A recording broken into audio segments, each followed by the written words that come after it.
루스 베이더 긴즈버그 대법관이 사망하면서 공석이 된 연방 대법관 자리에 트럼프 대통령이 지명한 에이미 코니 베럿이 결국 어제 상원에서 인준됐습니다. 지난달 26일 지명된 후 트럼프 대통령의 희망대로 정말 선거 전에 마무리가 됐는데요. 그래서 오늘 이슈플러스에서는 에이미 코니 베럿의 연방 대법관 임명이 가져올 의미와 그 파장에 대해서 알아보겠습니다. 김성진 기자 나왔습니다. 이탈표 가능성도 거론이 됐었는데 예상했던 대로 결국 어제 상원에서 인준이 됐네요. 네, 선거를 불과 8일 앞두고 속전속결로 이루어졌죠. 어제 저녁 상원 본회의에서 찬성 52, 반대 48로 에이미 코니 베럿의 인준안이 전격 통과됐습니다. 공화당에서 메인주의 수잔 콜린스 의원을 제외하고 전체가 찬성표를 던진 건데요.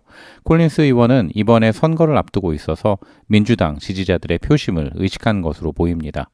이로써 베럿 지명자는 115번째 연방 대법관이자 여성으로는 5번째 대법관이 됐습니다. 뉴욕타임즈는 오늘 아침 기사에서 이번 인준안은 151년 만에 처음으로 야당의 표가 한 표도 없이 통과되는 것이라고 지적하기도 했습니다. 그렇군요. 공화당 총 53표 중에 한 명이 빠진 52명 전체가 찬성표를 던진 거고 민주당 45석 그리고 무소속 2석 전체가 반대를 하면서 극명하게 의견이 갈린 셈이네요. 민주당에서 한 표도 이탈표가 나오지 않았다는 점도 특이할 만한 것 같습니다. 자, 그러면 민주당이 이렇게 한 표도 이탈하지 않고 반대를 하는 데는 이유가 있을 것 같은데 왜 이렇게 이번 베럿 지명자의 임명을 반대하는 건가요?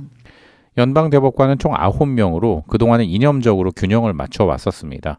긴즈버그 대법관은 진보 측이었기 때문에 그녀가 살아있었을 때는 보수 5명, 진보 4명으로 유지가 됐었는데요.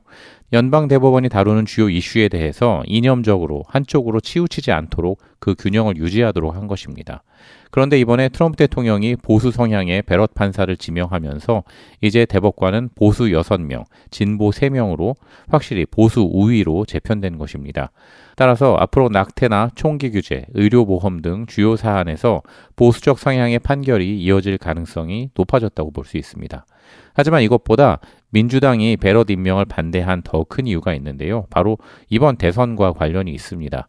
현재 코로나19 팬데믹과 맞물려서 우편 투표가 대폭 증가하면서 선거 결과를 둘러싼 법정 공방 가능성이 제기되기 때문입니다.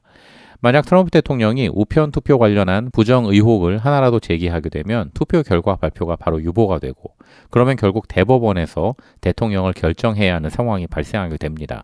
이때 현재 보수 성향 대법관이 6명이 되면서 과반을 넘긴 상황이어서 트럼프 대통령의 당선에 손을 들어줄 가능성이 높게 점쳐지는 것입니다. 지난 2000년 부시 전 대통령과 엘고 민주당 후보 간의 선거전에서도 비슷한 상황이 있었죠. 당시 플로리다 주 개표 결과를 두고 두 후보 간의 소송전이 벌어지자 결국 연방 대법원의 판결로 부시 대통령의 승리가 선언됐었는데 트럼프 대통령이 이번에도 그런 상황이 가능할 거로 보고 보수 성향의 대법관 임명을 강행했던 것 같습니다. 그리고 민주당이 반대 또 다른 이유를 좀 들자면 연방 대법관이 종신직이라는 거 아니겠습니까? 이렇게 지명을 하고 나면 6대 3이라는 구도가 쉽게 깨지지 않을 텐데 그럼 민주당으로서는 설사 이번에 집권을 한다 하더라도 국정 운영이 쉽지 않게 되거든요. 근데 이렇게 연방 대법관이 종신직인 이유가 뭔가요? 사법권을 다룬 미 헌법 3조의 연방판사 임기에 대해 종신직이라고 명시가 되진 않았지만 특별한 이유가 없는 한 그 직을 유지한다고 되어 있기 때문입니다. 이처럼 미 헌법이 대법관의 임기를 정하지 않은 것은 연방사법부의 독립성과 영구성을 보장하기 위한 건데요. 알렉산더 해밀턴은 임기의 결련은 법 집행의 안전성과 분명성, 비편파성을 확보할 수 있는 가장 편리한 방법이라고 말했습니다. 또 1789년 당시에 미 백인 남성의 평균 수명이 38살 정도였는데요. 굳이 임기를 정할 필요가 없었던 거죠. 하지만 현재 미 법관이 되는 나이는 통상 50대 초중반입니다. 이제는 한번 대법관이 되면 30년 안팎을 재직하는데 그에 비해서 이 판결은 종종 사회의 변화상을 반영하지 못한다는 주장이 나오고 있습니다. 현재 미 대법관 중에서도 클레어런스 토머스 대법관은 29년째, 스티븐 브라이어 대법관은 28년째 재직하고 있고요. 작고한 긴즈버그 대법관도 1993년부터 27년간 대법관으로 재직했었습니다. 그래서 로버츠 대법원장을 비롯한 일부 대법관들은 15년에서 18년의 임기를 선호하고 있긴 하는데요. 이건 헌법을 고쳐야만 가능한 일이라서 사실상 기대하기가 어렵습니다. 대신에 민주당 일각에서는 이번 선거에서 대통령과 상하원 선거를 모두 이겨서 법률로 정하는 현재 9명 대법관 정원을 대폭 확대하고 또 새로 임명까지 해서 현 미 대법원의 보수 성향을 타파하자는 안을 내놓은 상태입니다. 그럴 가능성도 있어 보이네요. 4년 전만 해도 이 민주당의 오바마 전 대통령이 집권했었고 이제 트럼프 대통령이 집권한 건 불과 4년밖에 안 됐는데 어쩌다 이렇게 연방 대법관 자리에 보수 성향 법관들이 우위를 점하게 된 건가요? 트럼프 대통령이 이번 베럿 지명자까지 해서 4년 임기 동안 총 3명의 대법관을 임명했습니다. 연임에 성공한 오바마 전 대통령 그리고 클린턴 전 대통령이 8년 임기 내내 각각 2명의 대법관을 임명한 것에 비하면 확실히 높은 수치입니다.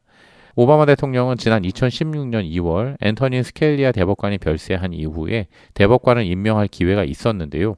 당시 대선을 8개월 정도 남겨둔 시점이라 공화당 측이 대선 이후로 임명 절차를 밟아야 한다고 주장하면서 상원 청문회를 거부했었습니다.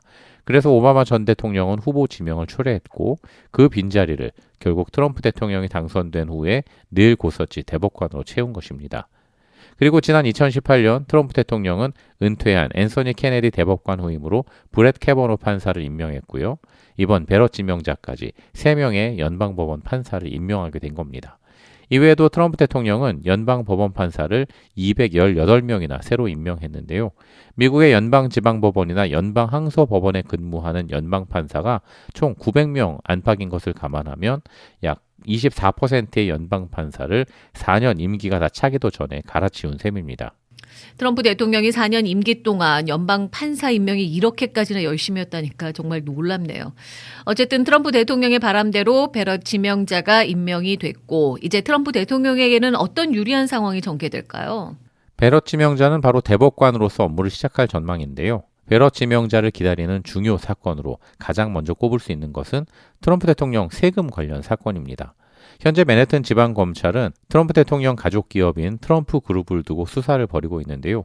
검찰은 트럼프 대통령의 8년치 납세 자료를 요구했지만 트럼프 대통령은 형사소송에서 대통령의 광범위한 면책 특권을 주장하면서 이를 거부하고 있습니다. 최근엔 연방 대법원에 자료 제출을 막아달라는 긴급 요청서까지 낸 상태인데요. 연방 대법원은 조만간 여기에 대한 판단을 내놓을 예정입니다. 이번에 임명된 베럿 지명자가 바로 이 트럼프 대통령의 손을 들어줄 가능성이 높아지게 된 겁니다. 또 경합주인 펜실베니아주나 노스캐롤라이나주 우편 투표 접수 또 개표 기한 연장 문제도 베럿 지명자가 곧바로 참여할 수 있는 대선 관련 중요 사건입니다. 펜실베니아주의 경우엔 대선 당일 이후 사흘 내에 도착한 우편 투표는 유효표로 반영하기로 했는데 공화당이 여기에 반발하고 있습니다. 연방대법원은 공화당의 요청을 받아들이지 않고 펜실베니아주의 방침을 허용하는 결정을 지난 19일에 내놓았는데요.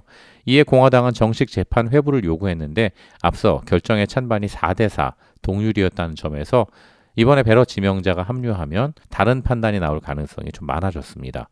노스캐롤라이나주도 대선일 전 발송된 우편 투표는 대선일 이후 9일 내 도착을 해도 개표하기로 했는데 공화당은 이를 막으려고 연방 대법원에 가처분 신청을 제기한 상태입니다.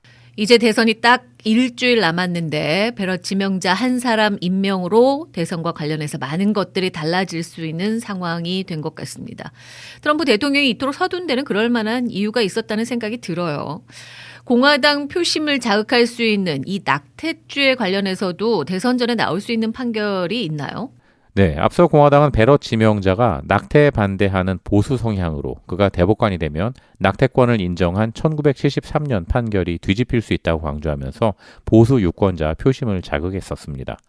마침 최근에 미시시피주가 임신 15주 이후 낙태를 금지하는 법을 연방 대법원에서 다시 다뤄달라고 요청했고 대법원은 수용 여부를 이번 주 안에 밝힐 예정인 것으로 알려졌습니다. 그렇군요. 베럿 지명자가 자녀가 7명이나 되고 상당히 보수적인 성향을 갖고 있는 걸로 알려졌던데 마지막으로 구체적으로 어떤 인물인지 좀 소개해 주시죠.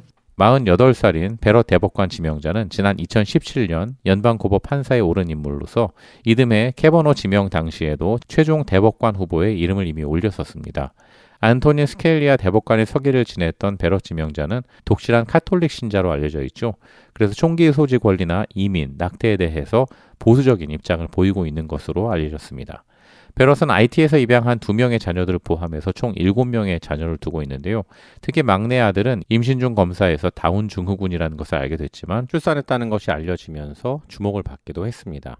루이지애나주 뉴올리언스 태생인 베럿은 로드스 컬리지에서 영문학을 전공했고 노터데임 로스쿨을 수석으로 졸업했습니다. 또 노터데임 법대 교수까지 역임하면서 3차례 올해의 교내 법학 교수로 선정되기도 했습니다. 남편 제시 베럿도 인디애나주 연방검사를 지냈고 아버지도 법조인 출신입니다. 백악관에서 열린 대법관 지명식에 7명의 자녀를 모두 데리고 나왔던 모습이 참 인상적이었던 기억이 납니다. 결국은 베럿 지명자가 인준을 통과하면서 이번 대선에 어떤 영향을 미칠지가 가장 큰 관심사가 됐는데 대선을 8일 앞두고 임명된 베럿 대법관의 앞으로의 행보, 과연 트럼프 대통령이 바라던 대로 될지 지켜봐야 할 것 같습니다. 오늘 이슈 플러스에서는 에이미 코니 베럿의 연방 대법관 임명이 가져올 의미와 그 파장에 대해서 짚어봤습니다. 지금까지 김성진 기자였습니다.